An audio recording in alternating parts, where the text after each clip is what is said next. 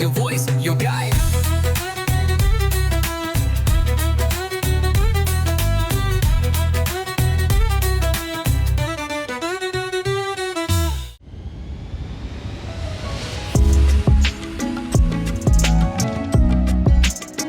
You are listening to Adabnama, Radio Manu 90.0 FM's Literature and Culture Show.